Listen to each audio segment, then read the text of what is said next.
Hey guys, it's your brother in Christ, Weston. Thanks for joining me today. So today's article comes out of End Times Headlines. Let's get into it. Okay, so we are on the verge of Trump's inauguration. So let's read. It says here, Trump's inauguration braces for the worst with troops, drones, and fences. Interesting.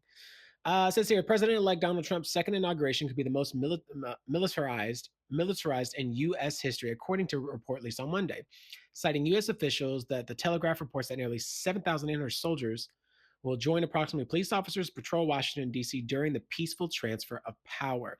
The newspaper also reveals that two FBI field offices, a swarm of drones, and at least 30 miles of fences will be used to keep Trump and the inauguration guests, including world leaders and top U.S. lawmakers from across the country, safe from a series of potential violent threats. And it wouldn't surprise me that something potentially happens, that it actually happens, because this guy has had like a target on his back since July of last year, since the attempted assassination.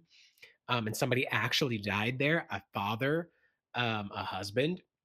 Super sad, by the way. Despite receiving no specific threats targeting Trump, law enforcement officials are prepared for the worst, according to the outlet. Additionally, National Guard members from all 50 states will operate checkpoints where inauguration observers will enter the National Mall in front of the Capitol building, while federal government will enact a no-fly zone over D.C. A host of items have been barred from the inauguration area, including laptops, water bottles, even selfie sticks. Makes sense. Just trying to get rid of anything and everything that could be a potential. I get it, because people have failed multiple times at this point, and it's wild. And that can only happen as if you had somebody on the inside, as if there was some kind of um, coup or some kind of insider threat that's come across certain borders, right? Or, I've always said that I think America more or less might be Babylon. If it's not us, it's Rome. And it seems like we are more than meets the eye with the way our hands are in everything, a master puppeteer of sorts, right?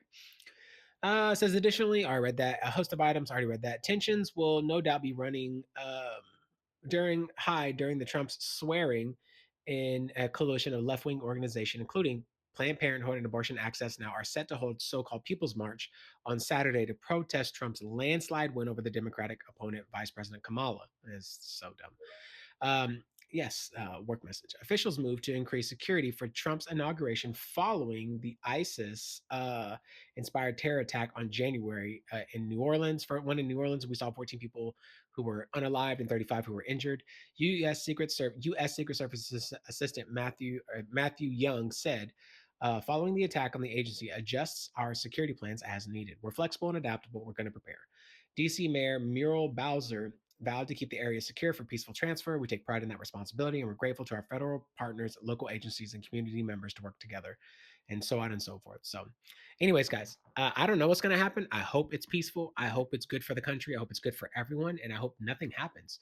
And yet, I feel like it's just it's that perspective of like, people don't want him in this position, and it feels like even people here don't want him in that position. So, anyways, guys, that's the video. If you like the video, be sure to like the video. If you want to see more, be sure to subscribe. I'll see you in the next one.